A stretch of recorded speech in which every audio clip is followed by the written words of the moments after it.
Ito naman yung mga bulilit, maliliit, ang kukulit.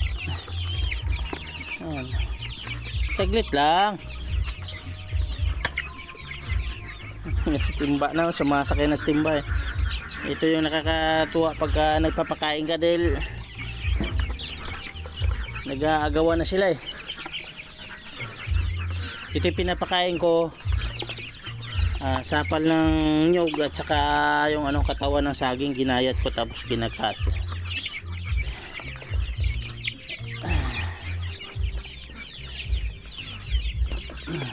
Ang kukulit eh.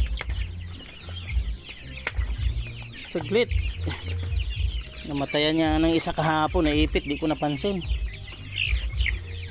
Sayang.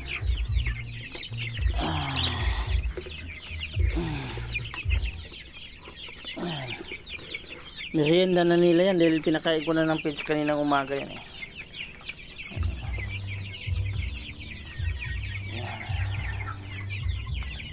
Meron ng yung malalaki. Ano na yan, 45 days na yung malalaki.